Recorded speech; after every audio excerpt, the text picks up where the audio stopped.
And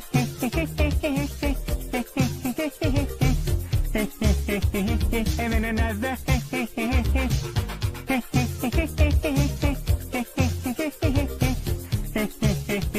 And then another.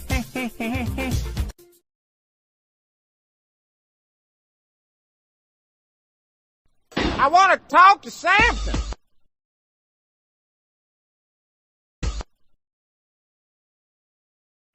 I want to talk to Samson.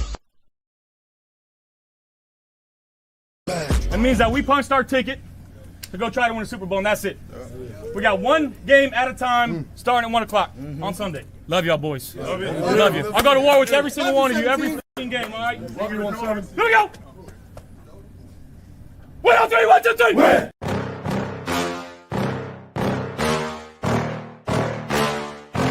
Yeah. Please tell me that I can't, that I won't, that I fail, that I'll never make it out, yeah. Please tell me all the bad, never good, fill my head full of every single doubt, yeah. Please say any negative thoughts, I pop off when I hear people say I cannot. I get off to the thought of proving everyone wrong, I won't stop to the top, so you better back off and get lost. I'ma stay loud, stay proud, never running out, never heading south. I'll be spreading out, call it word of mouth, can't put me down, I'll be getting loud. You can have your doubts, not what I'm about, have your fucking cloud. It be raining now, I keep making sound, go another round, bitch I'm legend bound, can't stop me now. You don't wanna fuck with me, a slow burn like a disease. Just tell me that I can and show you things that you couldn't believe. Just tell me that I can. Just tell me that I can. Just tell me that I can. Just tell me that I can. It's showtime. Welcome to Friday Night Lights on the Buffalo Fan Base Network. I'm your host, Tommy, to the highest degree, to the TOP from the 313. And by my side is my main man, Mr. Jarek from Jan Sports. Not Mikey tonight. No, Mikey will be out for the next, one more week, one more Friday. So my special co-host, who is a regular on this show, will be the co-host this week and next week. So thank you so much, Jarek, for doing this for me, man. And I appreciate you. Bills Mafia in the building. What is up? Happy Friday to you as well. Let's get this thing going. You see who's next to me too. Yeah, she's always here, man. Just watching the podcast, and I don't know what's going on. Anyways, let's get to it. The schedule release. Let's dive right into. Actually, you know what? Let's dive into some of the comments real quick before we get into that. So, Samson, I had to throw that out there. I don't know, Jarek. You know Samson? You know who that is or no? Samson. Nah, you know? No? Are you serious? I might have forgotten. Jarek, you don't know where that's from? I'm gonna play it one more time. Let's see how good you are. I want to talk to Samson. Nope. See, I'm young. Oh my God! Chat. Let Jarek know. I'm gonna do it one more time. I want to talk to Samson. Chat. Can you tell? Because I don't think Jarek got it. Chat. Where's that from? Go ahead, man. It's a pop quiz for y'all. It's a classic for me. Cult classic, I would say. Anyways, Daniel, go Bills. That's right. Go Bills. Bills fan. That's right. Bills fan. Go Bills. Let's do this. Daniel, the Bills are the only NFL team favorite in all 17 games. And that's what we're going to get into tonight. Good evening, Tommy and Daniel. Nope, this is Tommy and Jarek in the house. Jarek in the house from Jant Sports 716. If you don't know his channel, go ahead. Go over there, subscribe to his channel. He does a lot of Buffalo Bills content and Alabama football content. How is your Alabama team looking this season coming up? I just want to make the playoffs, man. We're not a championship roster, but we're definitely a playoff roster, man. I just want to go ahead and make the playoffs, and let's see what we can do. Hopefully, we used to go on a streak on grabbing Bama players. Let's stop. Let's hope we can stop grabbing the Connecticut players and the Kentucky players. Now, like all of a sudden, that's a trend. Like, come on now, like. That's why we're not winning Super Bowls, because we got to start grabbing some of these Bama players like the Philadelphia Eagles are doing. You know what I think of right when you say that? Playoffs. In my opinion, that sucked. What's that? Playoffs? Don't talk about it. Playoffs? You kidding me? Playoffs? I just hope. I think you guys are good enough to make the playoffs next season. Yeah, yeah. Right. Last year, I was like that. I was exactly like that. I'm like playoffs. We can't even beat Vanderbilt. Right. So Bills fan coming in with the correct answer. Half Baked from the movie Half Baked. Dave Chappelle. You never seen Half Baked? Oh, okay. Come on, Jarek. I'm not the biggest fan of Dave. I'm not the biggest fan of Dave Chappelle. No, oh, dude, that movie was great, bro. You gotta go back and watch it then. Great movie. Anyways, let's get to it. So let's get to the schedule. So week 1, we open up at home, Sunday Night Football against Baltimore. Week 2, we're at the New Jersey Jets. Week 3, we're at home against the Dolphins. Week 4, we're at home against the Saints. Week 5, we're at home against the Patriots. Week 6 at the Falcons. Week 7, we have a bye week. Week 8, we're at Carolina. Week 9, we're home against the Chiefs. Week 10, we're going to Miami. Week 11, we're home against the Bucks. Week 12, we're at the Texans. Week 13, at the Steelers. Week 14, home against the Bengals. Week 15, at New England. Week 16, at Browns. Week 17, home against Philly. And Week 18, we close it out. Final game, actually, at Highmark Stadium, or the original Ralph Wilson Stadium, the Rich, whatever you want to call it, against the Jets. So that is the schedule. And, man, the NFL did us right. The only thing I don't like about the schedule, I'll got to be honest with you, and I'll get your opinion on it, is the Week 7 bye week. A little early for my liking. I kind of like the late one. Not super late, but like Week 10, Week 11-ish, around that range. Week 7 is a little bit early for a bye week, but it is what it is. I do like the 4 out of 5 to start the season at home. So the NFL this season has put us in good shape as far as the first part of the season goes. And yes, somebody mentioned in the chat, we are the only team favored in every matchup going into the season. What's your thoughts on that? The high expectations on that, because that is kind of high expectations. Yeah, it's I would say, at least from the start, it's an easier schedule than what we had last year. Now, of course, this thing could just this. I mean, a lot of people are saying that this is the easiest schedule, including myself. But this can go from the easiest schedule to the hardest schedule once the thing actually starts to kick off. Because like it's the NFL, like every game is hard. You never know who's going to be good, who's going to be particularly bad. I mean, you may have a good idea, but we just never know. Like these are professional athletes and coaches that are getting paid to try to do what they do and try to keep those jobs. So like we play the NFC South this year. Like I think the Falcons are a playoff contender. They won, I think, 8 or 9 games last year.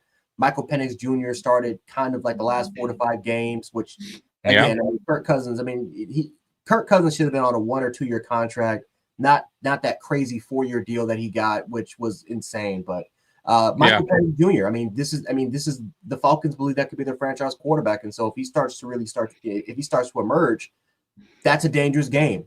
Bryce Young. I mean, Tom, you already know I'm a big fan of Bryce Young.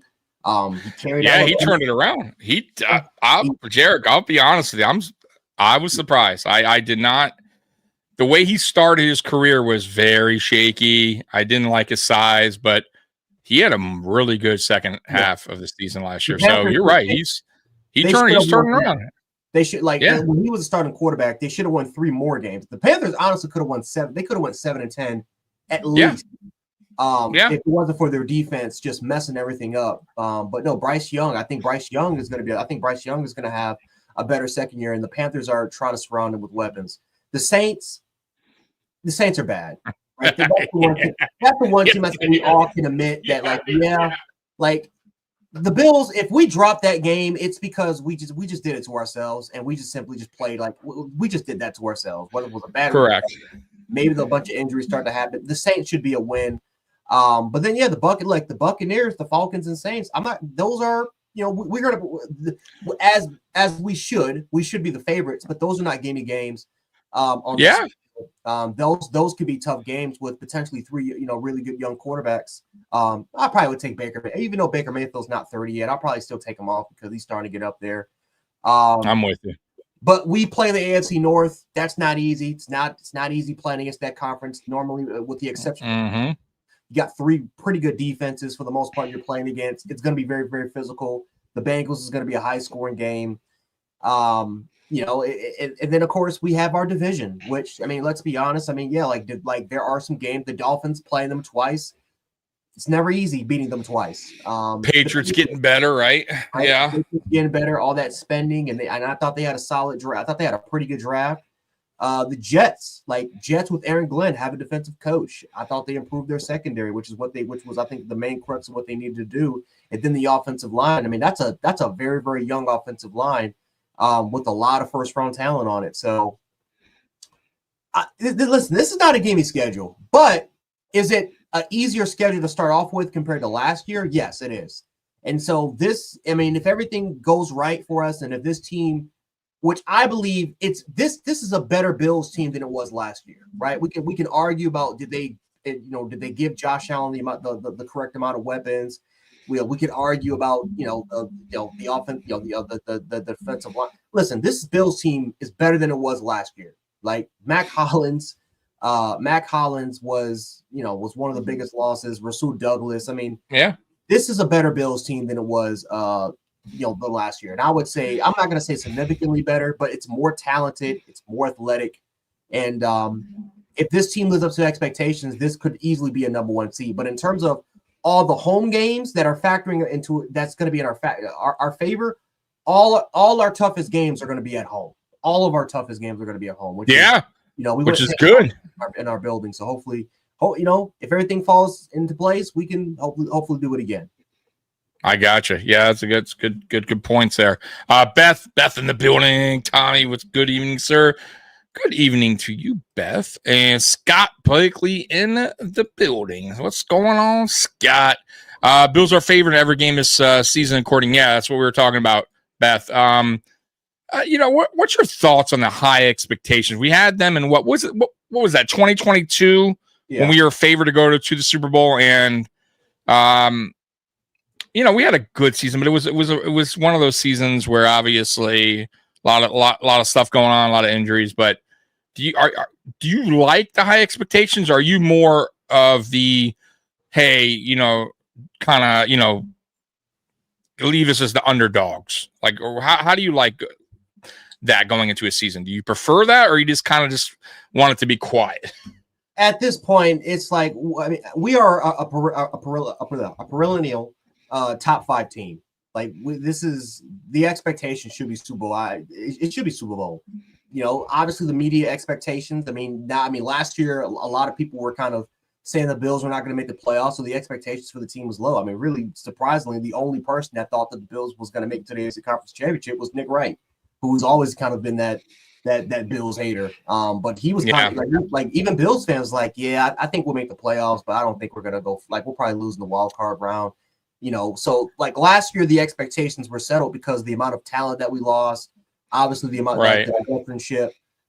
So people like DeMar Hamlin was our starting safety for God's sake. I mean, the expectations were pretty low, but we made it to a conference championship with a top 20 roster.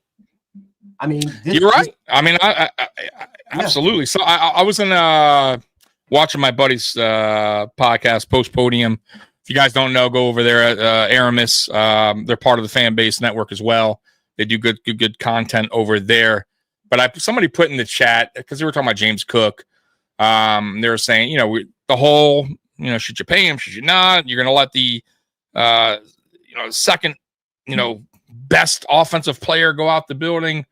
And I think I said it right, and I could be wrong. I don't want your thoughts of this. It's like, I feel like this offense is Josh Allen. Josh Allen is everything, right? The rest of the offense is just pieces of the puzzle. Like for me, there's no, like, I like James Cook, but he's not like, if we lose James Cook, I guess where I'm going with this, I don't think like we take a major step back. I think we'd be just fine having another running back fill in for him, because they were talking about if we trade James Cook away. And I go back to I guess my point is, outside of Stephon Diggs, who was a star, really, John, we've been to the AFC Championship without that before. We didn't need James Cook when we went. We had Devin Singletary. Listen, James Cook is a nice piece. I get it. Absolutely, he's a big part of the offense, but I don't think he is the reason why we got as far as we did last season. I don't think he was the major piece. I think he's part of the puzzle, but I think Josh Allen's what controls the whole thing. You know what I mean? And I don't think if we lost James Cook, I guess where I'm going with this is if we lost James Cook, I don't think that this team would take a major step back. I think this team could get just as far with Ray Davis or, another running back. Let's say we drafted one. What's your thoughts on that? Yeah, we can always just draft a running back. Of course, I don't not a lot of people are focused on 2026. I would say I'm out of all the fans, I'm one of the very few fans that actually this focusing on 26 and even 27, because it's why not? College football seems right around the corner. I got nothing else to do. We got Bills talk, but it's going to be scheduling and previewing, and so it's why not? Yeah, we can. When I tell you there's there's a great chance the Bills are going to could draft a running back in the first round. There's a pretty big chance they can do it. There's a chance they can draft a center, because honestly, I'm gonna be honest with you. I think Connor McGovern would be a bigger loss than James Cook, and some people may call me crazy for it. I think Connor McGovern would be a bigger loss than James Cook, because right now, I think so. I'm with you at this point, but I don't think in the future. I think they're gearing it up. Yeah, because we got the pieces. We got not Cromer, but we got, I forgot the name, but we got the assistant offensive line coach, very very young coach, who started with Cromer when this offensive line started to really turn into what it is today. So if Cromer does decide to retire or leave, we have somebody in place to take advantage of it, and to probably, he's going to step up, be the next guy in line. Pretty much the point what I'm trying to say is, though, people, they're going to prioritize the offensive line over James Cook. That's why I say if Connor McGovern, which right now it seems like a contract is stalled right now, but if McGovern leaves, we're going to prioritize getting the center rather than running back. I just this team that there's running back as good as James Cook has been. He barely rushed for 1,000 yards last year. Exactly. 2 years ago, he had more all-purpose yards. He had more all-purpose yards 2 years ago than what he did this year. So in terms of on-field production, James Cook isn't top 10 or maybe even a top 5 back, but he's not he's not that. He's not that person that we're going to overpay and pay him what he wants, which is $15 million. We can always do. He's not right. He's not him.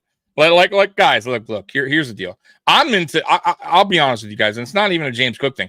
I just don't think, if I'm a GM, I'm not paying any running back unless you are a 1 of 1, right? Or let's say a 2. You're in that top 2 range where you're just, the Saquon and the Derrick Henry, and even then, it's such a risky play, guys. Listen, guys, the stats don't lie. Go back and every time a running back they have a shelf life. Every time they get paid, they get to that 5th season. Yeah, they start to get injuries and drop. Their production goes down right when year 4 ends. It's a decline, and it's not just. I'm just being honest with you guys. So if you're not that dynamic of a running back, that 1 of 1, 2, whatever, you're the top 2, top 3. It's a real risky play. And even then, like you just mentioned, McCaffrey. Look, I mean, it's a risk. It's such a risk with him, right? You better hope he's healthy for the 1 year, and you better hope you get to the Super Bowl with him. Other than that, I don't know, man. For me, I just don't like paying running backs. I feel like you can get them in the draft, you can get them on rookie deals, and you can get your offense going through that. I don't know. I just don't think you need to have a great running back either to make it to a Super Bowl. Right. I don't. Tommy, real quick. Yeah. Because maybe you could resonate with me on this. Remember when you're playing Madden and you look at the records and you take a look at that career Russians record, and you're looking at 18,000 yards, 16K with Walter Payton, 15, 14, 12, and it goes down the line. And you're like 10,000 yards. And I'm like, okay, a great running back or a Hall of Fame caliber running back, they got to get that 10, 11, 12,000 until you actually start to take a look at what they did in their previous, what they did during their tenures. not only do they have a great first-year contract, they had a great second and third-year contract. They played in their 30s. Look at the amount of running backs that we can say, the great all-time backs, like they were able to do it. Like Curtis Martin played early in his early 30s. Adrian Peterson, even with all the injury issues, Gore, years of age, he can play. Yes, Frank Gore, not a, like from a talent standpoint, it's not even a top 30 back of all time. Right. But what he was that he was consistent. You knew what you were going to get from him. He was always healthy, and he's going to get you at least 1,000. Worst case scenario, was like 800, 700, 800 yards, and that was when he was 34, 35. Exactly. You look at the running backs now, and this is actually crazy. This is a crazy stat, guys. Running backs are declining when it comes to health. Like back in the day, a much more physical game where they relied a lot more on the running game, you would think that the running back lifespan would be cut short because of the amount of carries and that they're getting. It's lower now. Like running backs are struggling to get 6 to 7 or 8K rushing yards for their career. That used to be like 6, 7K. It's like it's nothing. Like those are really, really good backs. But just like that's what you kind of expect for running backs like Marshawn Lynch, like those, those really, really good backs. Now you look at the all-time great backs and today's generation, they can't get 6 to 7K because they're struggling with that second contract because of injury-related issues. Yeah. Roy, I guess I guess I can go with that, your point with Diggs in 2020 when we went. But either way, where I'm going with this is a lot of these Super Bowl winning teams, a lot of them, they don't necessarily have to have great running backs. I'm just being honest with you. Like, I think I read a stat somewhere like Saquon was like, it's been a while since they're like a running back like led the league in yards, something like that, and got to a Super Bowl. Like, they're not really, it's not a bit like, I'm not saying you don't have to have a good running back, but they're not the primary reason these teams are going to Super Bowl. You don't have to have a great running back. I think you have to have a consistent run game. I think it's good to have a run game. I'm not denying that. No doubt. Exactly. But I just listen, and the only running back I'm going to pay is Singletary. Look, I like Singletary. Obviously, you guys know that. But the reality is James Cook is a better running back than Devin Singletary. I admit that. I know this. Like, I'm not trying to say Singletary was ever a better running back than James Cook.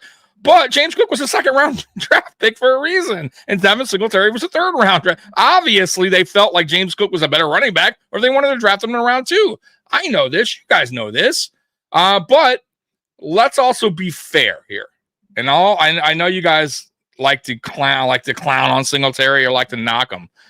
Singletary, while he was here, never had over 200 attempts, carries. We barely ran the ball. He averaged 5.5 his rookie season. I would think he was tied for the league lead. He almost hit 1,000 twice, and we had a shitty offensive line. James Cook is getting the benefit right now of having a very good offensive line, and also Joe Brady, who is calling the game more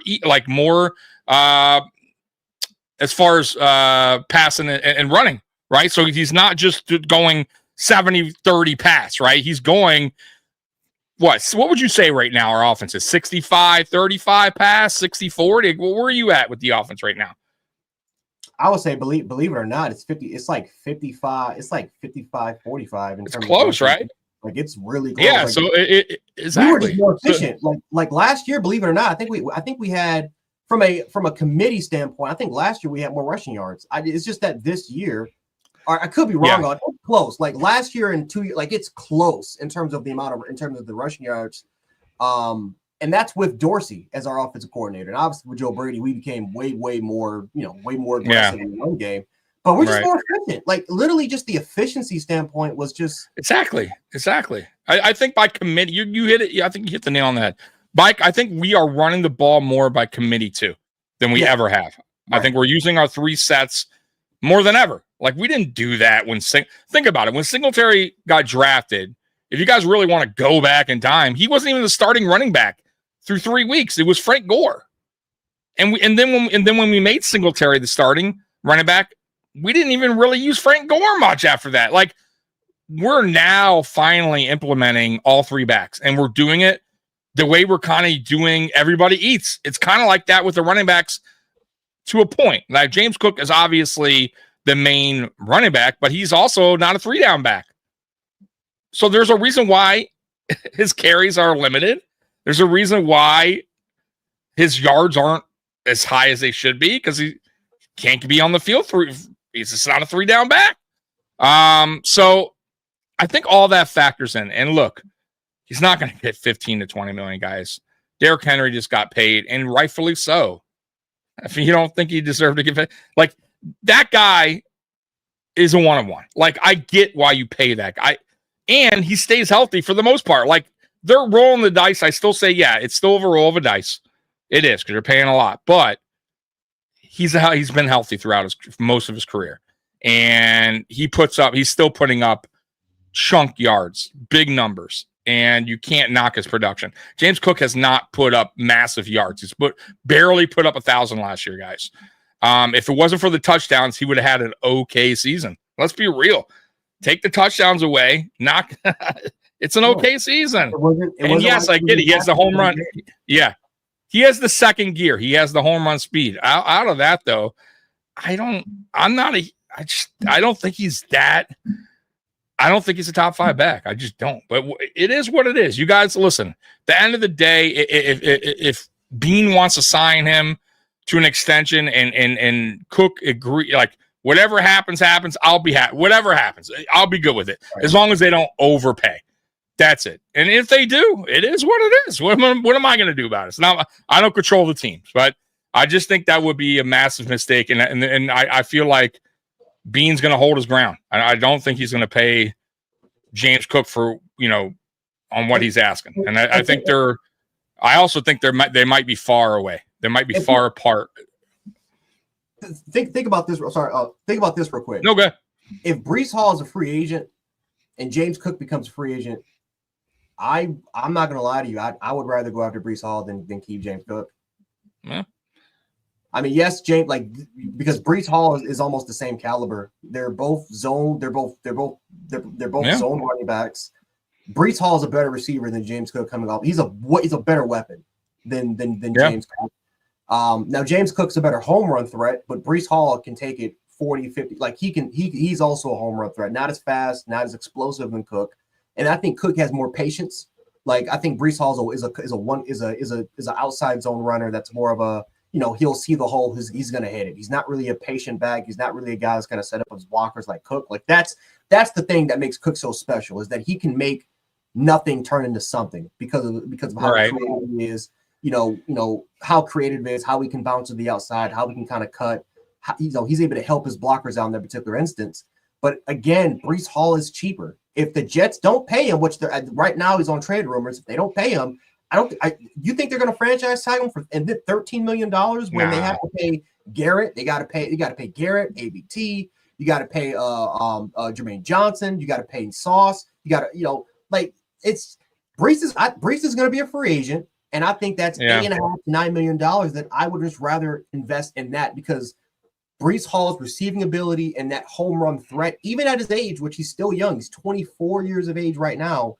I would rather pay that, especially pay that, having the best offensive line he's ever had in his career, than pay someone that's $14, $15 million than James Cook. Or I can just draft a running back, like I said. Yeah, I don't even think they do that. I think they play out his contract, his rookie deal. They let him go. They let him walk. See what's out there. Test the waters. Which Brandon Beane's done. You let players walk, basically. And I would draft a running back. Look, I would do exactly what they did with Singletary and Cook. You make Ray Davis your one. You draft a running back with speed, right? You get another James Cook type of running back. You have him sit behind Ray Davis year one, and then you have him start year two. I mean, simple as that. That's it. It's and you do the same process over again. Running back by committee. You do the same thing. And if Ray Davis earned that, and let's say he has another good year, then fine. The running back you drafted, another year he's RB2. It's not a big deal, guys. Like this. Listen, I know you guys like the home run speed, and you can get that in the draft. There's guys that run that have that speed in the draft all day, every year. They're matter of fact, they're getting faster and faster every year. Look at the draft. There's guys running 4.2s now. It's crazy. Back in the day, if you ran a 4.4, it was unbelievable. Now, it's nothing. These guys they're running 4.3s like everyone's running a 4.3. So you can get a running back with speed. And I think you can get one again in the third round, second, third round, and you have him sit behind Ray Davis. Real simple, guys. And the only reason they drafted James Cook is because they have his pass catching abilities, which he has not been that great over the last 2 seasons. He's dropped a lot of touchdowns. So just throwing that out there too. I mean, I'll be honest with you. I thought Ty Johnson was our best receiving back last year. So, and he's an RB3. Let's see here. Oh, by the way, there was a question. Justin, I don't know if he's still in here. Oh, he is. Here he is. He was asking about Stephon Diggs. Do you think Stephon Diggs will, be back to the Stephon Diggs of old, or you think he's kind of out of his prime right now? Yeah, I think he's out of his prime. I think he's out of his prime. Having a torn ACL at 31 years of age, rough. It's just no. I don't think he's gonna. Now, do I think he can be a reliable target? Absolutely, I think he can. I think can he be a 800, 900, maybe even still get to 1,000 yard type of receiver? Yes. But in terms of what he was in Buffalo, which was a perennial top 5 receiver, no, he's not that anymore. He can be a top 15, maybe top 20 receiver. He can still be a really good number 1 option because again, he has a lot of position flexibility. You can line him up in the boundary. You can line him up in the slot. He still is going to be a really good twitchy athlete that has a extensive route tree added to his game. But in terms of what he was in Buffalo, he's not that player. I don't think he's going to be that player he was in Buffalo. He's going to be 30, 31, 32 years of age. He's going to be basically like he's basically going to be like Emmanuel Sanders. He's going to be a reliable target. That's good. Right? I like that. I like that comparison. But he's not that number 1 dude he was in Buffalo. Yeah, I like that comparison actually. And you know what? I don't even think it's a bad fit going over to New England because you got a young quarterback, just like Josh Allen at the time, needs that kind of veteran type of receiver that you can count on, that he can count on, that you can, like you said, security kind of blanket for now.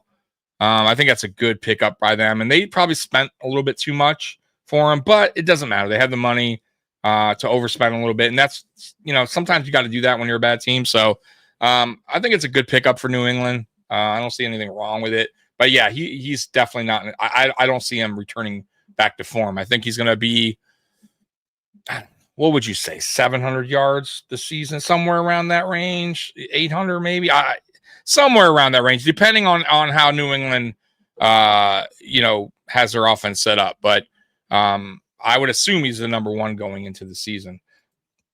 Let's see, a good take. Jance says Beth. So going back to this schedule. So week 1. If we come out week 1 with the victory, where do you and now mind you, they have us, I think it was PFF had us winning or has us favored every game. So if we win week 1, where do you see our first loss here? I can see the first loss. Let's see. I can see the first loss. Because I'm trying to think here. I mean, the Jets is sneaky. Because, if Justin Fields, or we're going to assume, honestly, I would probably say the Jets. And I would say the Jets. And a big reason why is because. Which game? You're saying week 2? Week 2. Wow. Yeah. That is. Chat, I'm going to ask you the same thing. Wow. I'm surprised. Yeah. Go ahead, Jarek. I'm really surprised you said that. Go ahead. If we beat Baltimore week 1, I believe in win hangovers. I'm a big believer in it, especially that's week 1. It's going to be emotional. It's going to be prime, especially it's 8:20. It's prime time, and then you go into week 2. You're going against the Jets team. That's a young Jets team. They're not old at all. That's a very young Jets team. They're hungry. They're looking for a statement. MetLife is one of the loudest stadiums in the National Football League. It is week 2, so I mean, like I said, I mean, by the time we get to around week 13, the Jets crowd is going to be dead in the water. But the Jets they're compared to the Giants, way louder. way more loyal fans, and they're going to be hungry. It's a new regime. You got Justin Fields to be the quarterback. They're going to look for it to make a statement win. And listen, this is going to be an offense they're not going to be high and explosive, but they're going to be reliant on the run game. That offensive line is improved, guys. That offensive line is better than it was last year. Way younger talent, way more athletic, way stronger. Defensively, I think they got better. So I think that could do something, right? Justin Fields, young quarterback, mobile quarterback.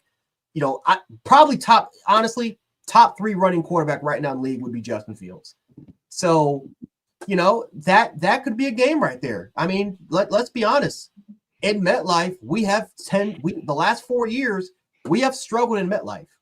We've struggled in that stadium, guys. I mean, it's just like it is. I don't know what it is. It's the crowd noise. It's the voodoo. Aaron Glenn, I'm a big believer in him and Steve Wilkes for their defensive philosophy and how this thing is going to go. I think that could be a trap game. That's just a setup for a trap game waiting to happen. The Dolphins, no. I mean, we know how this goes. We know exactly what Miami's going to I know what Miami's going to do. We know exactly how to take that away. We just, again, take away the time-based offense, it's over. Mike McDaniel, for some reason, every time we play Miami, doesn't rely on the run game. He relies solely on Tua and the time-based throws. It's not until the second matchup where he's always doing it, we're going to beat Miami. But, yeah, I mean, honestly, like the first 6 to 6 weeks, it could be 7-0. We could go 6-0. It could be 7-0 potentially, but yeah. The Jets would be the Jets. What the Jets, Falcons, and Panthers, I'd say would be our toughest. Would be the toughest games outside of Baltimore. But the Jets is the one game where I'm like, okay, yeah. If there's any team that can catch a slip, it would be that team. The Best Damn Sports Podcast. It's now on Mafia Sports Report. She also has her own channel. Go over there, subscribe. She is a Boston fan, Boston everything. But it's an awesome show. She talks a lot of basketball. So if you're a basketball nerd, tune in on Tuesday nights at 9 p.m. She'll be live right here on Mafia Sports Report at 9 p.m. So that's Best Damn Sports. That's Christy. She's awesome, man. Let's see here. Spin. I'll be honest. We beat Jets by 2 possessions week 2. So yeah, I see it different. I'm with Spin. Look, man, if we beat Baltimore week 1 at home, and I'll tell you why too. I like this schedule a lot. We don't have to travel a lot of miles, right? And I think I think we were like the 3rd team that has a less miles traveled in the NFL this year. So which is a big deal.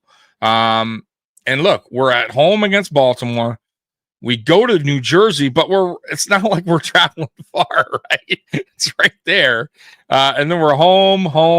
I mean, that's a great start. Then we're at Atlanta.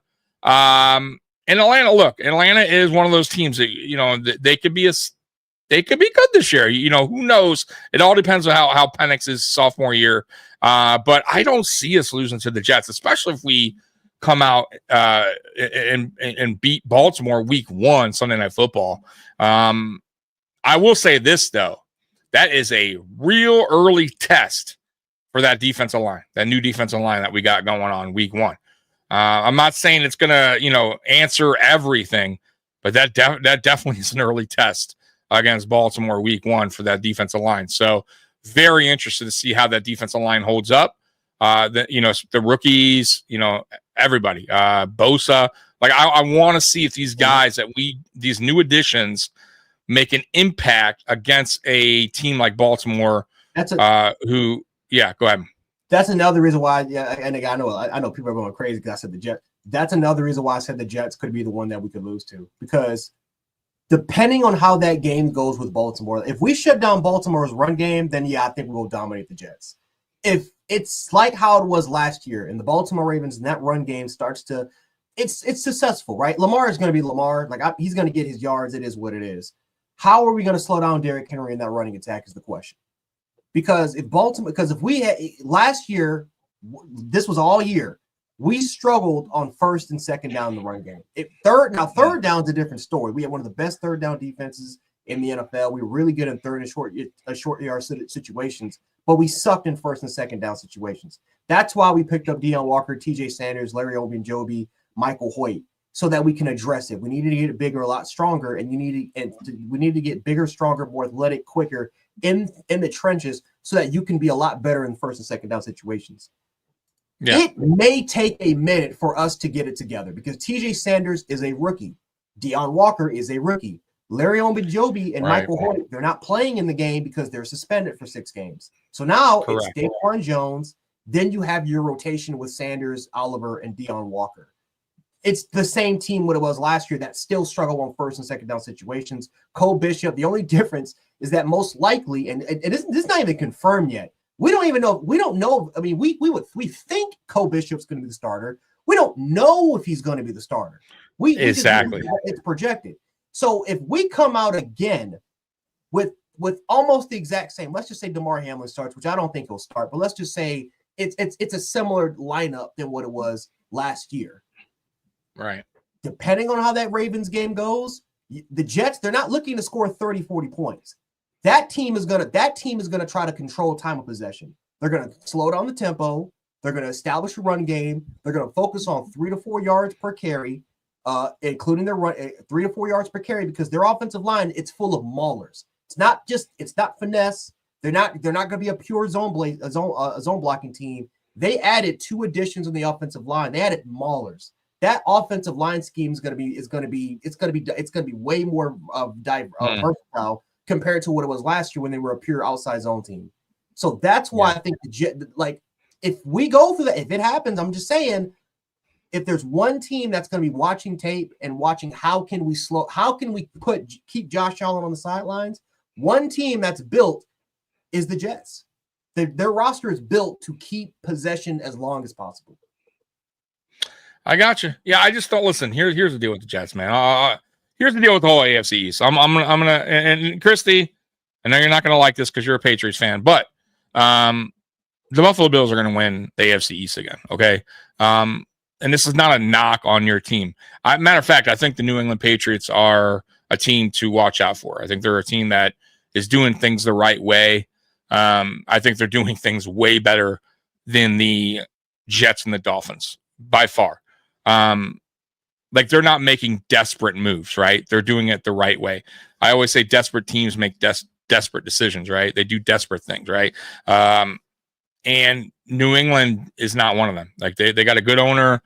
They got a good coach now in place. They're going to get things right, but they're not ready yet. They're not there yet to challenge the Buffalo Bills. And that's not a knock. It's just reality. The Jets they got a whole new coaching staff in there, and they're still the Jets. And the Jets, for me, will always be the Jets. And they're a mess. They're a dumpster fire. I don't like their owner. I think he's a bad owner.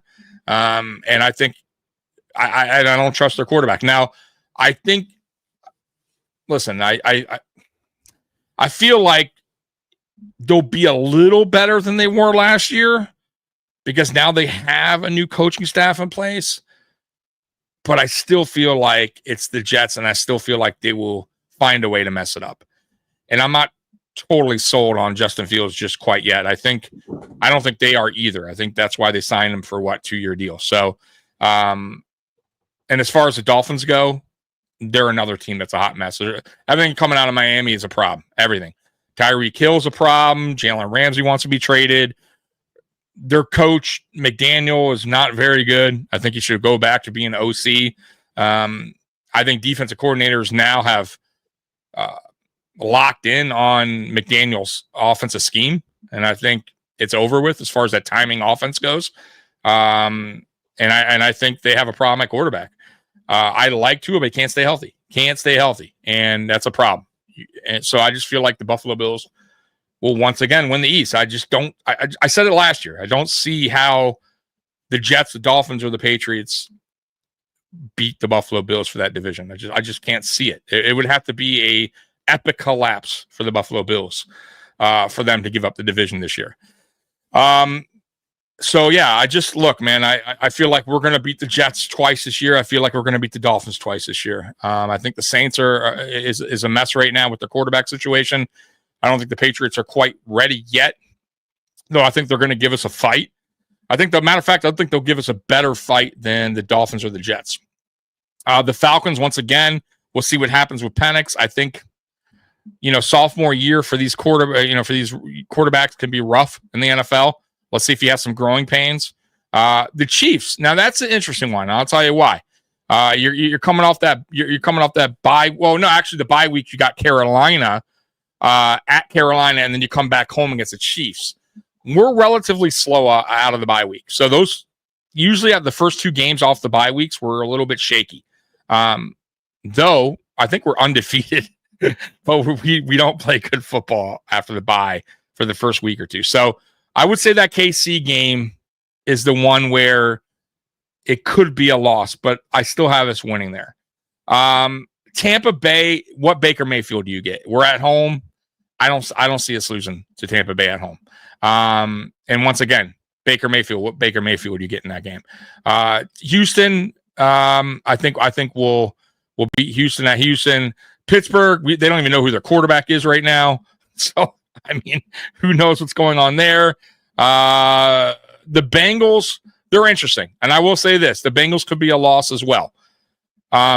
Because they usually heat up by this time, right? That's why I was kind of hoping we got the Bengals early, but we're getting them week 14. And this is when the Bengals are at their best, late in the season. So I think that game could come down to the very end. Then you got New England. I think we beat New England. Home at Cleveland, I think you beat Cleveland.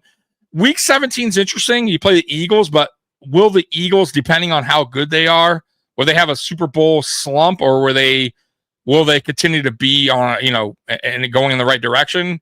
Are they going to rest players week 17? I mean, it depends. Where are they at in week 17? So where are we at in week 17? So that there could be it's a toss-up game. And then finish it out. I don't think we lose against the Jets to finish it out. I think we're going to go out on a high note. Last game at the Rich, at the Ralph, whatever you want to call it. So I don't know. I think I would say this is a 14 to potentially 16 win team in the regular season. I'm going to go 14 to 16. What do you think? Wins? Like, where are you at? I got us going 13-4. Okay. I think we got 14, man. But 13's great, bro. I wouldn't be mad, Jarek. I would not be mad at 13. I just see us in that 14 range for some reason. Like I said, the potential loss could be the Chiefs game, the Bengals game. I mean, shoot, even Baltimore. I mean, who knows? Week 1, a little rust. You know how that goes. I mean, we've also come out and played some stinkers week 1, guys. Let's not forget. We lost to the Jets. We lost to Pittsburgh one year. Remember that game, guys? Do I have to remind you about the Pittsburgh loss? It's terrible, right? We were all pumped up. What year was that? The Pittsburgh, was that 2021?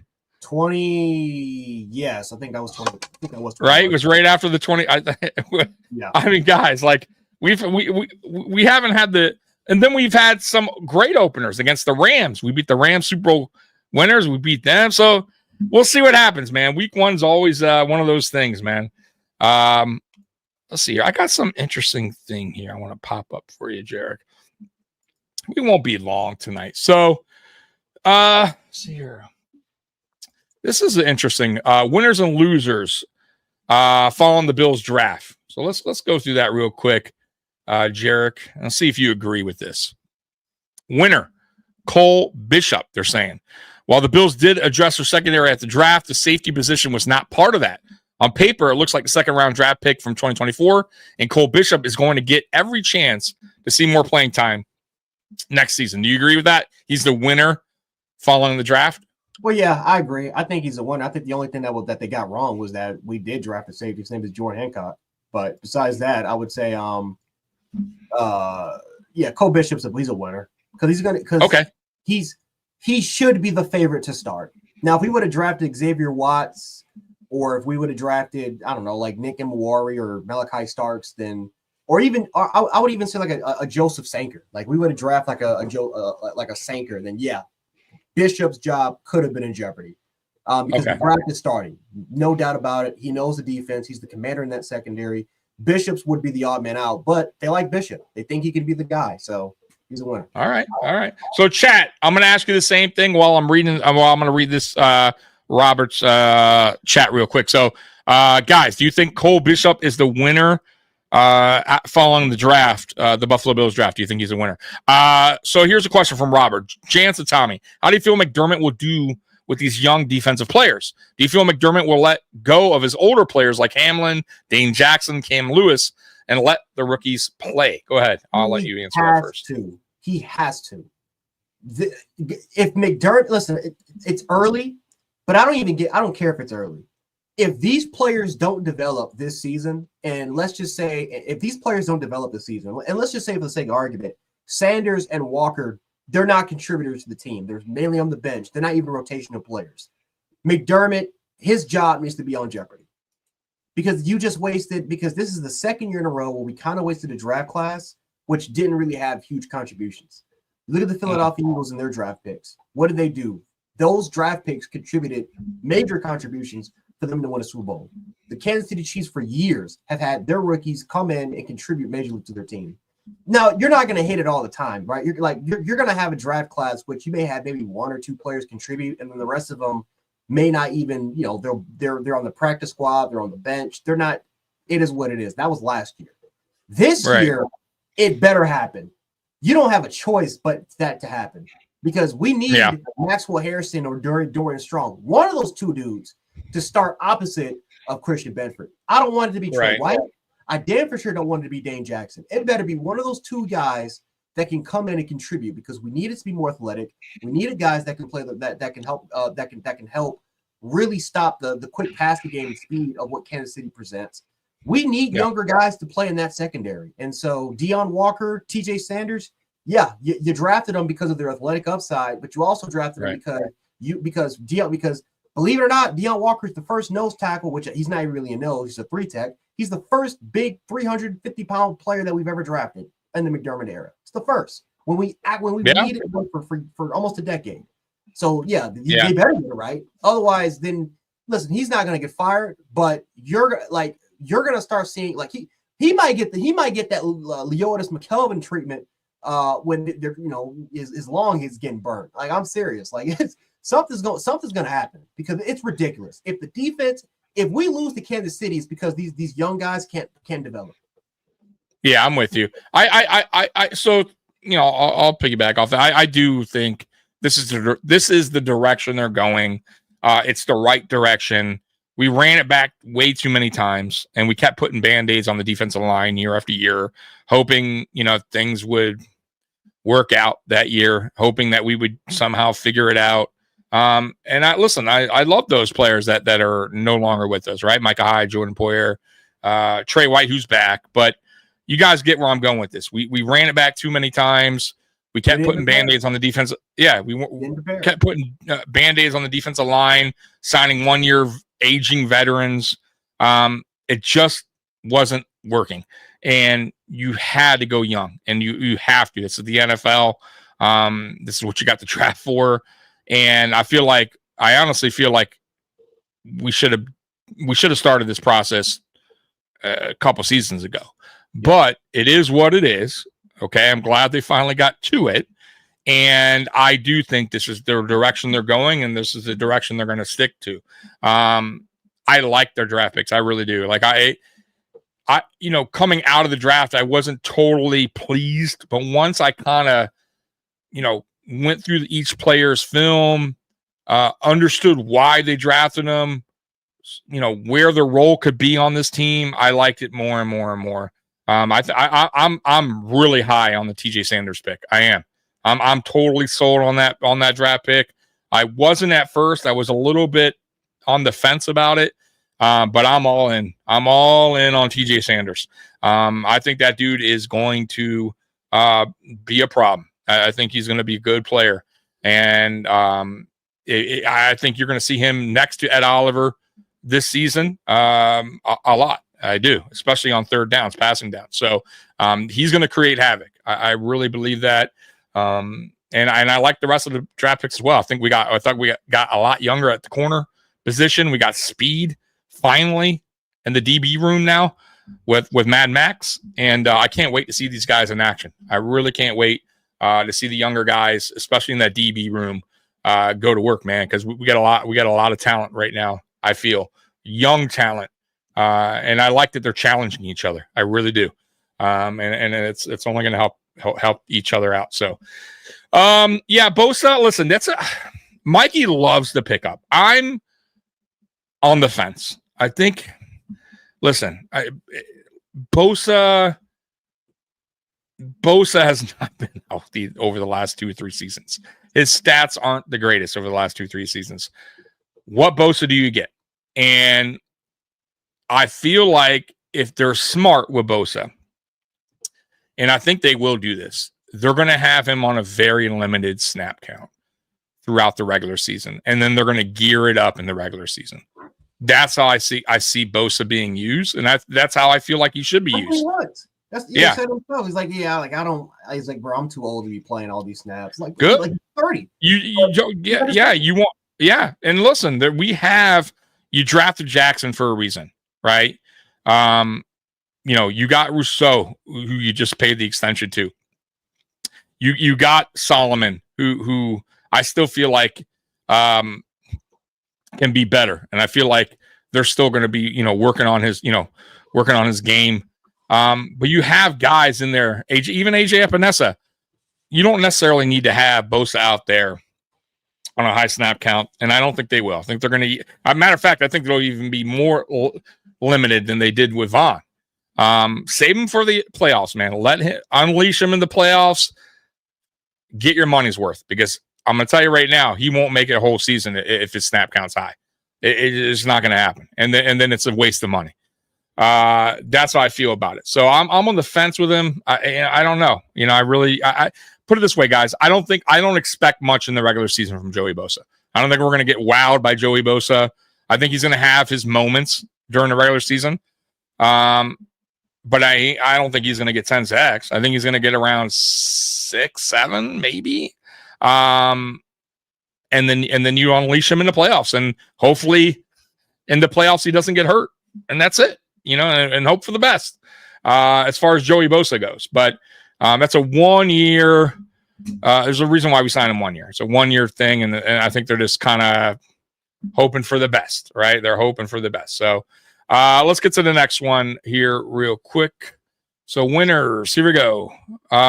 Loser, Dwayne Carter says, after missing time with a wrist injury last season, Carter does have some pressure for playing time. Entering his second year in the NFL, Carter has rookies T.J. Sanders and Deion Walker to fight off for playing time. On the bright side, such a position battle should bring out the best in everyone. What do you think?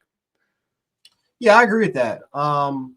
Yeah, I mean, listen, Dwayne Carter he's not very athletic. He's not a very athletic defensive line. He's a low floor sort of player. Like, he's strong, 6'3", 300 pounds, 305 pounds, but there's talks that they can move him inside and be more of a 2-gap player.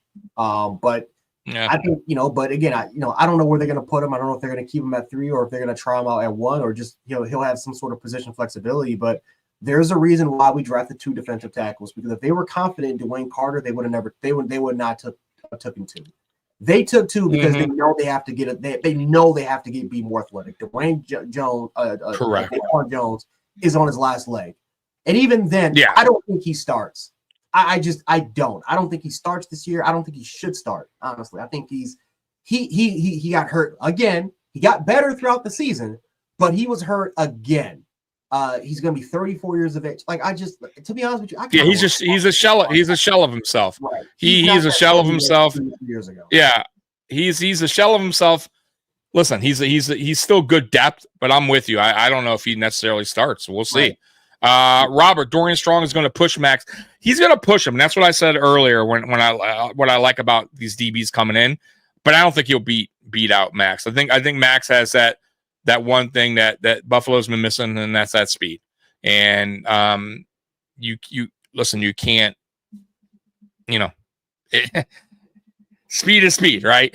Right. So, and he has it, right? So, Dorian Strong is good. No, I like him. It's going to be interesting to see what he does, right? But man, speed. Once again, man, it's one of those things, man. Either you have it or you don't. He has it.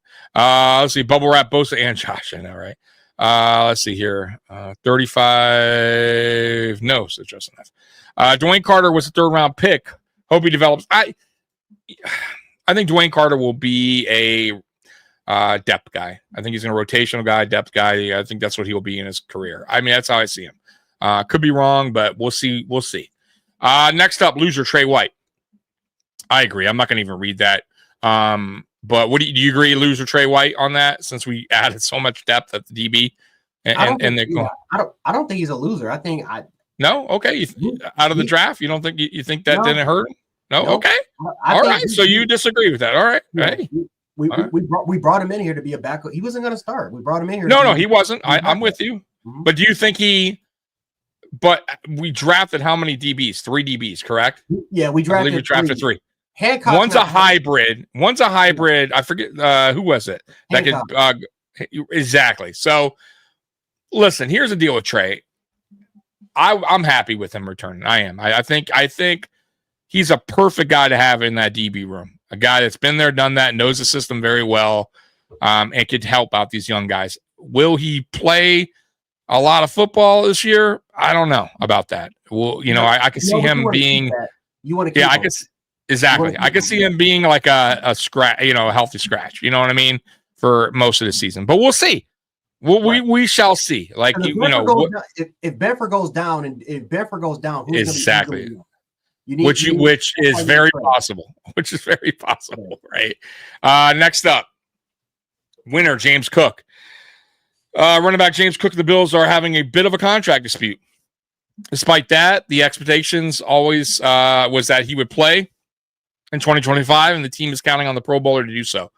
No rushers were drafted.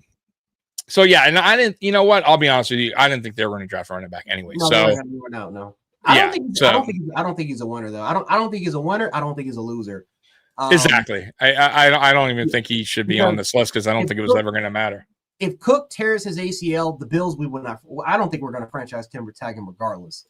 If he tears his ACL, he's not getting the contract that he has always wanted. Will he still get paid? Yes, but he's getting $8-9 million if he has like a big like season-ending injury, or let's just say he's out for like not a season-ending injury, but he's out for like a significant amount of time.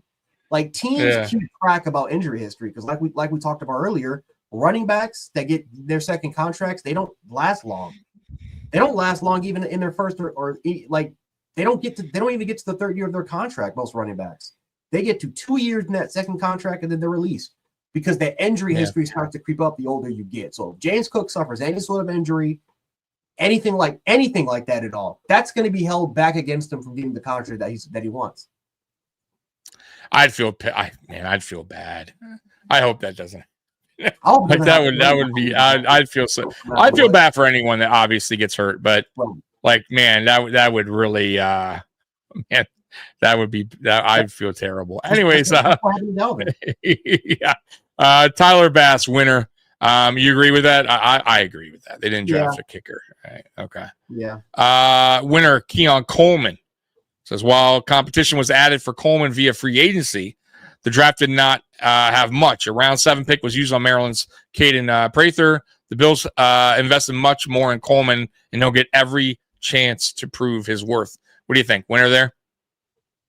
Yeah, he was always going to get. The Bills were not going to draft it. This is to the receiver crowd. They were not going to draft a receiver in the first round. And if they drafted a receiver in the 4th or 5th round, it wasn't to replace Keon Coleman. Like Keon Coleman was going to be the starter and the boundary.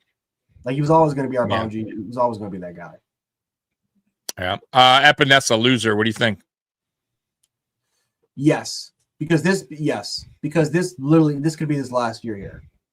If Landon Jackson develops and if they love the track of what if Landon Jackson has a pretty solid season and they feel like he's that in year number 2, he can be better than AJ Epinesa, they'll let him go. And then honestly, another thing too is even if Landon Jackson, let's just say AJ has a better year than Landon Jackson, they'll still probably let him walk because why? They'll draft another guy. Because at this point, we know what the Bills love now we know what the Bills love. They love taller, athletic, edge defending players. That's what they've always loved. They love 6'5", 6'6" with size. That's why Boogie Basham again didn't make any sense because he wasn't an edge setter. Still doesn't make any sense to me, but whatever. But they love 6'5", 6'6" guys. They got 4 of them on the roster that's like at least 6'4.5", close to 6'5". I think Michael Hoyt's 6'5". They got 5 guys on that roster, 4 to 5 guys on that roster that are great, that are really good edge setters. So if AJ Epinesa, who, let's be honest, we know what he is. He's a 5 to 6 sack guy. He's a solid. He's a solid edge defender. But the problem is, you got Jackson, you got Rousseau, and now you add Bosa and Hoyt. That's the problem.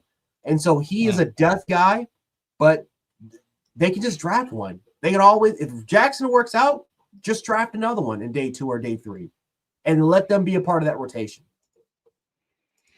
All right, Jarek. So we're not going to be along tonight, but I do have a new thing we got here going on called Fact or Fiction. And here's the first one. And by the way, Mikey tried to switch things up, and I'm not having that anymore, Mikey, if you're watching this. Fact or fiction from now on, you cannot say, because this is what he was doing to me last week. I have to wait to see how this works out first. So no, you have to answer fact or fiction. There is no, that's the name of the game. There is no, let's wait and see. So here we go. First one for you, I got, Jarek. Fact or fiction? The Detroit Lions won't win more than 9 games this regular season. Here is their schedule. So I don't know if you know their schedule, but we'll go through it. So I'll run it through you real quick. They're at Green Bay to start the season. They're home against Chicago. They're at Baltimore. Home against Cleveland. They're at Cincy. At KC. Home against Tampa. Home against Minnesota. At Washington. At Philly. Home against the Giants. Home against Green Bay. Home against Dallas. At LA. Home against Pittsburgh. At Minnesota. At Chicago. Will they win more than 9 games? You think, or they won't? Yeah. So you're going fact. You're going fact or fiction. They won't win over 9 games. Fact, yeah. I'll say that's fact that they'll go over 9 games. They're they're going over 9 games. Okay. Their roster's too good for them to win. So you have them winning. You have them winning more than 9 games. Yep. Oh, okay. All right. Okay. I see. I don't. I think they're a 9-win team. Yeah, I do. Okay. So here's the deal. They lost both coordinators. That's a big deal for me. Okay. To start the season, they're at Green Bay. Green Bay is getting better and better. I think that's a tough place to play week 1. Once again, you're with a new offense coordinator, new defense coordinator. You're at home against Chicago, who's getting better. We'll see. I can see that being a win. You're at Baltimore. I can see that being a loss. Home against Cleveland, that's a win. Then you got back-to-back. You really got 4 straight games here. You got at Cincinnati, tough game on the road. And Cincinnati's a tough place to play. At KC, another tough place to play. Home against Tampa, and they're not a pushover either, depending on what quarterback you get. But they could potentially get that win. You're home against Minnesota, right? That who knows? At Washington, which beat them last year in the playoffs.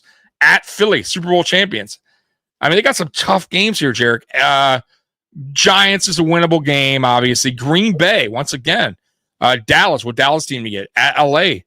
I mean, they have some tough games here. Their division is not easy this year. Minnesota is going to be good. Chicago's going to be better. Green Bay is going to be better. I don't know, man. I think they have a tough schedule. That is a tough schedule. All right, so we'll go. So you're going because I said fact or fiction. They won't win more than 9 games. You're going to go fiction on that. Okay, yeah, fiction on that. Okay, so fact or fiction. James Cook will have another 15+ touchdowns this season. Fiction. Total fiction. Oh, Wow. Rushing or receiving or both? No, total 15 plus. Yeah. So he had 8. What did he have last year? 20, right? He had 20, 18. I think he had 20 last year. 20, 18, 20. So you're saying fiction? Yep. Wow. Okay.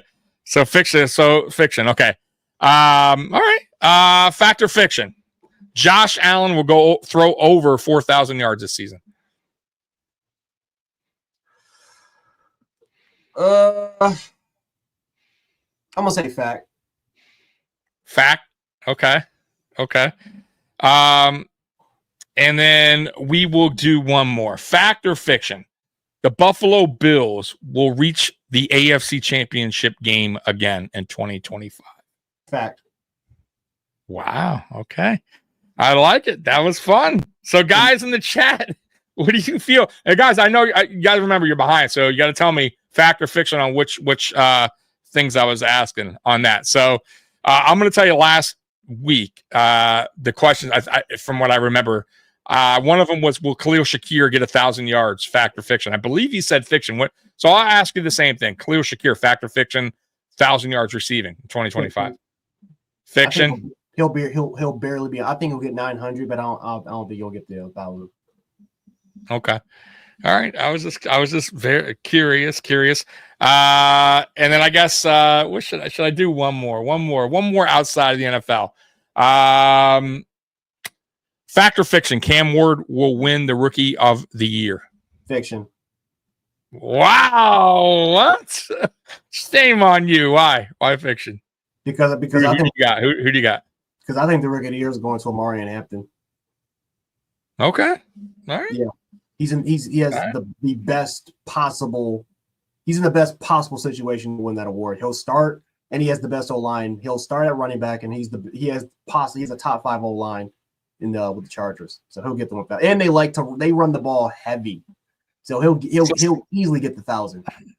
So Spin's coming here with a hot take. Kincaid, and I guess I'll do the fact or fiction on him, and I'll even do one better because he's going Kincaid over 1,000 this year. I don't think so, but I'll throw one at you then. Why not? Fact or fiction? Kincaid will have 700 yards or 700 or more yards receiving this year. And he's saying 1,000. I'm going to go 700. I'll play it nice. I think it's 700. I Fact? hope it's Okay. fact. Because if he don't get 700 yards, he's gone. Like, he is traded. Okay. I am trading him if you don't get 700 yards. Okay. Yes. I just said that. What did he have last year? Let me see. I think 300 or 400 yards. Did he really? No. Did he have? Yeah. Let's see. I'm going to pull it up now. His rookie season, he was. You're right. 448. Golly. Yeah. So, boy, Spin. That's a ballsy thing to say, boy. 1,000. I don't see it happening. I don't even know if you'll get 700. I'm gonna go. If I had to guess, I think he'll do better than he did last year. God, I hope. But I don't know if he's gonna do much better because his rookie season, he should have got it, but he should have. But season, right? It's just he can't stay on the field long. Like, injuries have been a problem, right? If he doesn't hit 700 yards, you got to let him go. You got to trade. Yeah, I'm gonna go between 500 and 600 yards. Trade him. Yeah, I just don't see it, man. I hope I'm wrong. Guys. I feel like with the system now and the way he's just not being able to stay healthy, I think it hurts him. I really do. And I honestly too, I think he needs to bulk up more. Like, I saw him at camp, and he looks thin. I don't know what it is. He looks like thinner. Wasn't he supposed to? Didn't they want him to bulk up? He looks thinner. They wanted him to get bigger because they wanted him to be a 3-down tight end. They didn't just want him to be a 2-down player and then just sell him off. I could be wrong, but he did not. Yeah, he looked thinner. I mean, but we'll see we'll see when camp officially, when training camp officially opens up. But anyways, guys, so that's all I have tonight, man. Jared, it was a good show. Not a lot to talk about. Obviously, the schedule. We went through the schedule. As you guys know, PFF had us winning has us favored, which once again means nothing. That, like, all this stuff, all this early pre-hype talk going into the season means nothing because you never know, what's going to happen. But the one thing I am confident about when it comes to the Buffalo Bills is they will win the division. Like, that is one thing I am very confident with this team. They will be a playoff team. I don't know about going undefeated, right? But they're definitely going to win the division. They're definitely going to make the playoffs. How far will they get? That We'll see. I mean, once again, I still feel like this team, it's all going to be about the offense again. Can the offense make up for the defense? And, you know, will this defense, this young defense, step up? You know, and will this coaching staff get them to where they need to be for the season? If they do, then yeah, this could be a special season. But if that defense don't get right, the offense has to play perfect in the playoffs. And that's why I felt like last year against the Chiefs, we didn't play perfect.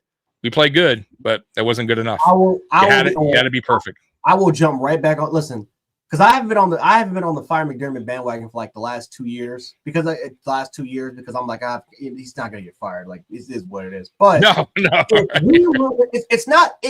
we lose to the Kansas City Chiefs, let's say we lose 21-17, yes, it'll be disappointing, it will suck, we'll all cry about it, but I won't be like visibly upset about it because I'm like, you know what, at least we didn't lose because the defense, like we did all those other times. We lost because it looks like it was a defensive game. If it's a game like that, I'm with you, but has it ever been a game like that? Right, we got better, we made progress. We lose 29, let's just say, I don't know, 27-31. If we lose 27-31, I'm on it. I don't care if it's the conference championship. I don't care if we win 14 games, number 1 seed. I am on the bandwagon, Fire McDermott, because we're losing the last 5 times we lost to this team, we have lost the exact same way. The defense and the offense had to play perfect in order for us to win. Right. Like, what are we doing? 10 years and this defense still can't. It's still giving up record numbers in the playoffs defensively. Right. Dude, Jarek, man, look, man, at this point, I can't do any more McDermott videos anymore. Like, I can't. I'm done with my rants about McDermott. Like, I listen, man. I said it last year. Or actually said it this offseason. We have a defensive-minded head coach going into year 9, and we're still trying to figure out the defense. It's like, it's unacceptable. It's so unacceptable that, like, guys, if we had, and I tell you this, if we had an offensive-minded head coach and our offense stunk in the playoffs every year, you would be livid. Of course, you would be livid.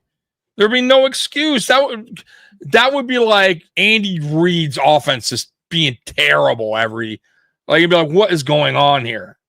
Like, you cannot have a defensive-minded head coach with defensive problems year after year. And I'm hoping to God, in the postseason, the most important part. Like, we're talking like historic. Like, this is not like it's not like we're. Like, okay, we have some collapses where, we have been historically bad defensively in our losses. Historically. Yes. Dating back. Listen, and I gave excuses, almost not excuses, but I tried to come up with a reason why each year we failed, like in the playoffs. And like, some are understandable. If you really want to go back in time, I get it. Like 2019, Josh's second year, fine. He's young. 2020, everything was just happening so fast, and we got to the championship. We just weren't ready yet. I get it. Okay, I'll give him the pass. But then it starts to becoming like, okay, 2021 was coaching. All coaching. Right. 2022, like, when do you eventually go, you know what? We can't keep letting this sit slide. Injury, like every year or something. We have to fish for a reason why we got booted out again. And I can't, it's like, guys, like, this is not a rookie head coach. I keep telling you're going to year 9. Like, this defense should be sound by now. This defense should be set by now. There should be no questions about this defense going to year 9. And there's still questions. Now, once again, I hope to God Brandon Beane and Sean McDermott figured it out with this whole going young on defense thing, mixing it up, letting a lot of the vets go. Maybe this is the change that was needed. And yes, Ben, I will hold this bet until McDermott's gone because I am that confident. I hope I'm wrong, and I will definitely get a McDermott tattoo if we went. Who cares? I would be proud of that. I just don't know, and I don't know if I hate saying that I don't have faith in this team getting us to a Super Bowl, because I do, because of Josh Allen. How about that? That's the only reason. It's not because of the coach, guys. If we make it to the Super Bowl, it'll be because Josh Allen went on an epic run. I can't, like, if we make it to Super Bowl, there's no way, I think, no way in hell that I'm saying, man, we got there because Sean McDermott did this amazing job in the playoffs. You know, like, I just can't see that. I can't. It's going to be because Josh Allen went bananas, right? And, like, had himself another MVP type season, but in the playoffs, and just absolutely crushed it. We Like, got that's Tom, the only, like, yeah.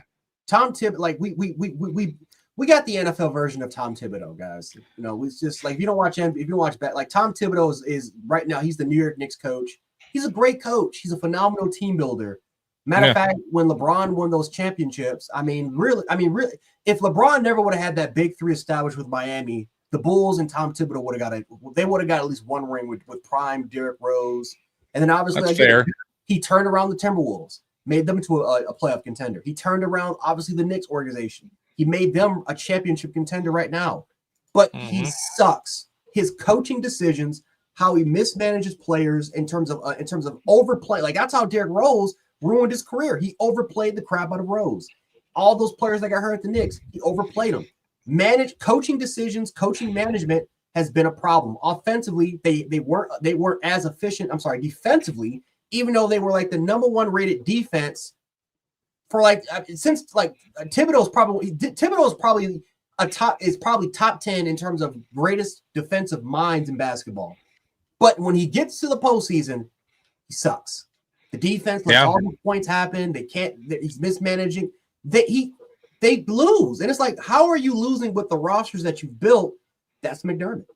Have you ever seen this? I want to show you this. It's crazy to me, because I feel like if this was in today's, because this is back then, but if this was today, where there's a lot of social media going on and people with different opinions on, like, the McDermott, you know, he's a winning head coach. Why would you fire him and go back to the drought years? Blah, blah, blah, blah. Like, I got to show this because it's interesting, right? So this is Marty Schottenheimer, right? Marty Schottenheimer's coaching record.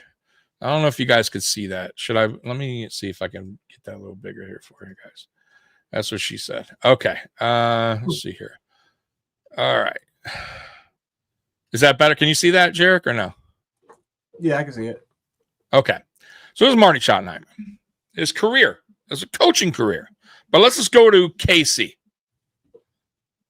Are you not noticing big time similarities here in regular season wins and playoff losses? So would you say, like, hypothetically, you're a fan here in KC in the 90s, and he comes over in 89, right? 8-7. You're like, okay, that's normal, right? First year head coach, you get that. You're going to be patient with him.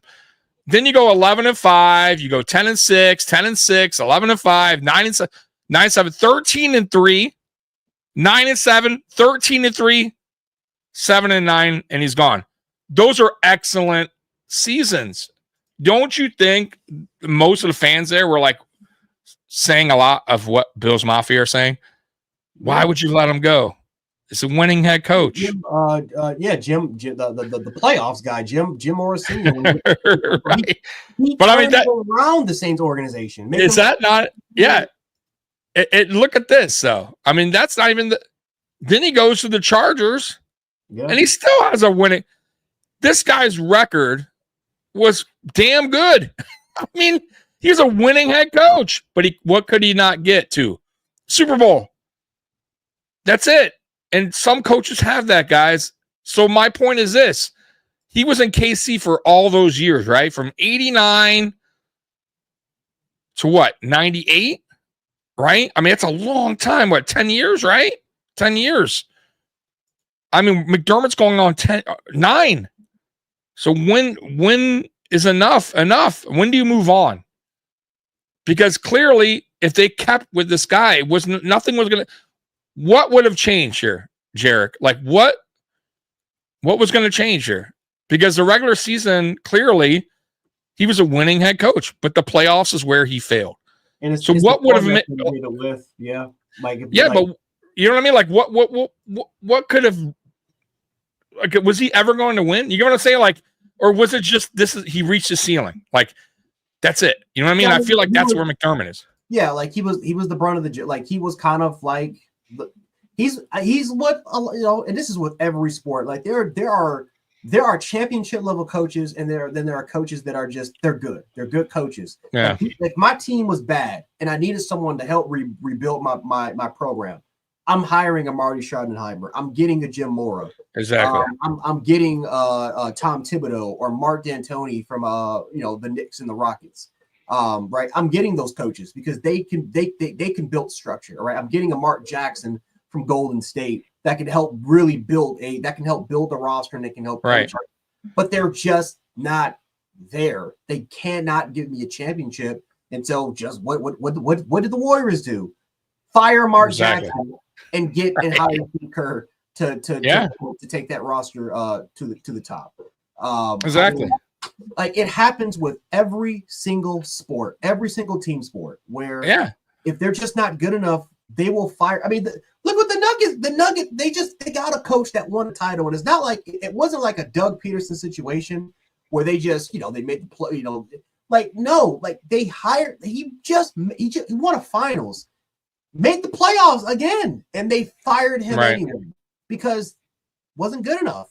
They felt like he just wasn't good enough.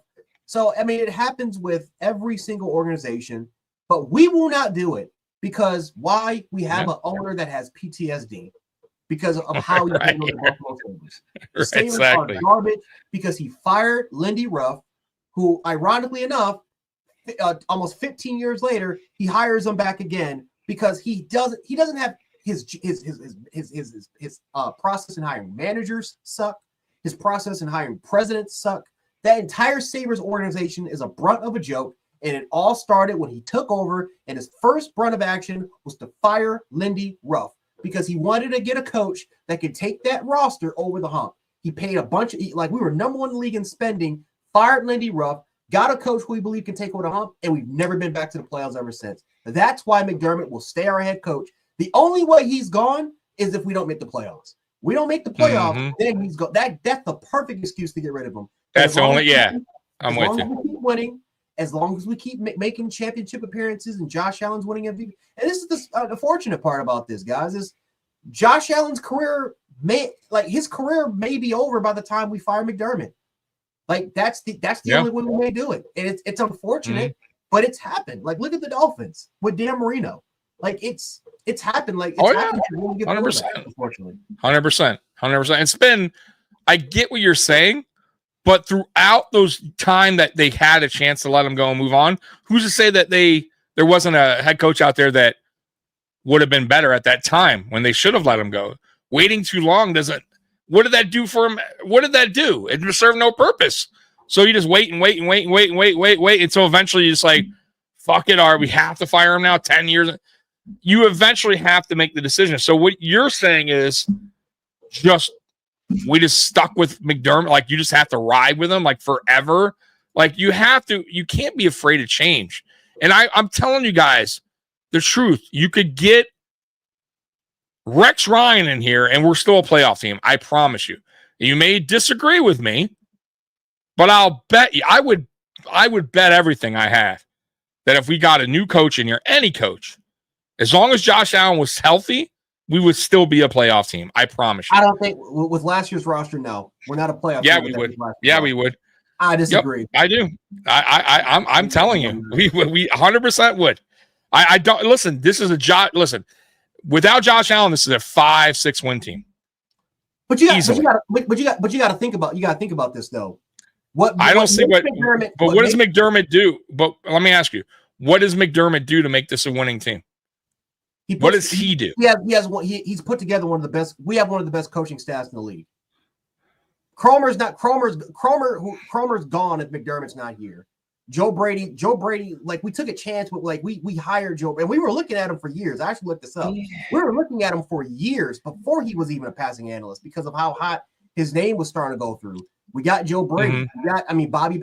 Like we got maybe 3 of the best positional coaches right now in the NFL that could take coordinator jobs.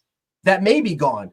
It's like what makes McDermott good is the fact that he continues to find young minds that can make this roster better.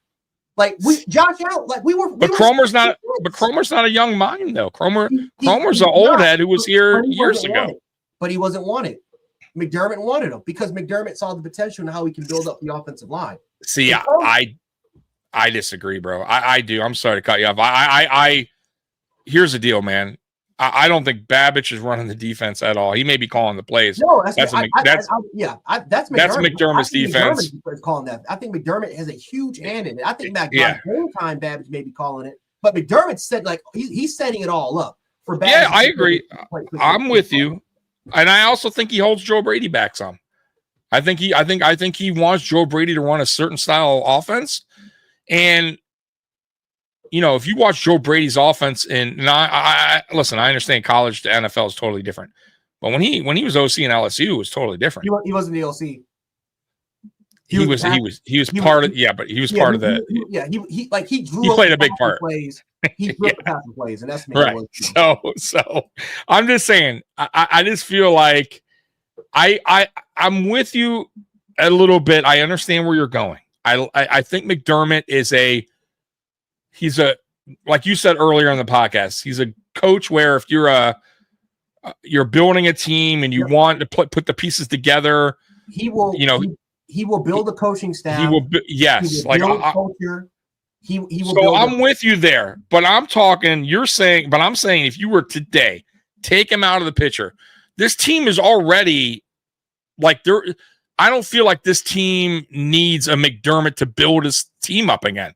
Like we are set. I believe. I understand we got younger pieces, but I don't think replacing McDermott and putting another coach in here, we would all of a sudden have this massive decline. We would still be a playoff team, and I think we would have been a playoff team last year. I just do. I maybe I'm wrong. I could be, but I don't see how McDermott now is making this big difference as a head coach. I just don't. I don't see do I think he's gotten better? Yes, as a head coach, but I still feel like he makes a lot of mistakes.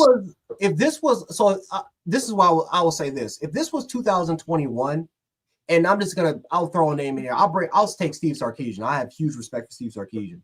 If Steve Sarkisian ran 21, if he ran 22, if he ran 22, and let's just say, okay, so let's say Steve Sarkisian, he brings his entire staff from Texas over to coach the Buffalo Bills with the current roster that's constructed right now. I think he's good. I think Sarkisian would be good enough to win a Super Bowl. Why? Because Pete Kwiatkowski is regardless of what level, Kwiatkowski is one of the smartest minds in football. He has one of the smartest minds in football, really, really good young positional coaches. And Sarkisian, in terms of quarterback developer, he's in that Shanahan family tree. He's a lot more creative with the offense. Like the offense is going to be way more explosive, and they can also it's more tailor-made for both offensive line blocking schemes. But it's not any coach. Like it has to be a specific. I agree.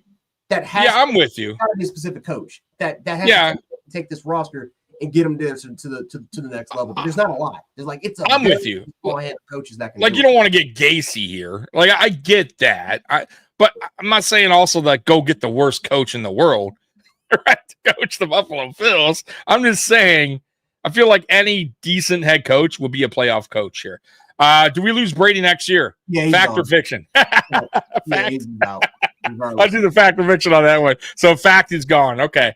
I think if he has another good season and this offense is, top 5, let's say, I think you'll get some serious consideration for a head coaching job, especially since he's an offensive coordinator. Like that's what most NFL teams, go for as offensive-minded head coaches. I'm not saying defense, but Babbage will be here again. You know what I mean? Like I don't see Babbage being this hot name out there. I do see Yeah, he'll be back. Brady. Brady's Yeah, gone. I think And that scares me. Yeah. Brady being gone scares me because it does, because the offense now is starting he's gonna keep it to. in the house. Yeah, he will not Right. hire anyone outside. He's going to keep it inside of. He's going to keep He it inside will. of the house. So He will. whoever Yep. our passing game coordinator is or our quarterbacks coach is, that's the next dude if Brady leaves. Yep, I agree. Which, you know what, it makes sense though, because if you're building this offensive scheme, and you're getting the players bought in, Josh Allen especially, and now you're running it 2 years in a row, and they're getting familiar with it. And let's say it's another year where it's a positive year, where they're scoring close to 30 points a game, top 3 offense. You don't want to mess that up by bringing in a different offensive coordinator with a different mindset. So I agree with you. They're probably higher within, and it seems like that's what they've been doing anyways. I mean, with every coach. So I definitely, he definitely will be gone if this team, the offense performs the way it did last year. So, anyways, guys, that's it for tonight, man. We are hour and 40 minutes pretty much in. So Jarek will be here next week with me. We're here. Let me see here. Spaghetti. Hey, Tommy and Jance. Knicks destroyed the Celtics. Oh, did they? Did they play tonight? I didn't even see the game. So they messed them up, huh? Okay. I guess that's what he's saying. So yeah, Celtics, man. I felt bad for Tatum, man. Yeah. But that listen, man. That sports, it happens, man. That's a rough injury, because NBA, you come back right away. Like, their regular season starts right back up, and he's not going to be able to play next year. So. Triple H for foreshadowing Brunson versus Halliburton. That was foreshadowed, like I think in July. I'm surprised. I'm a Pistons fan. I thought we played the Knicks fucking great, man. Yeah, I thought they got some bullshit calls. Yeah, I thought we got hosed. That was y'all series. Yeah, and I felt like us missing. We had some guys missing that kind of hurt us. But listen, for basketball, I think my Pistons will be back next year, and I think we're going to wind up getting a good player in the offseason. And we'll be back. But anyways, this is Buffalo Bills talk. So guys, we appreciate you guys rocking with us on this Friday night. We will be back next week, Friday at 9 p.m. Me and Jarek and Bills Mafia. We love you. And Jarek, they can find you at where? Jan Sports on YouTube. There you go. All right, guys, we're out of here. Bills Mafia, we love you. And as always, go Bills. Peace. Go Bills.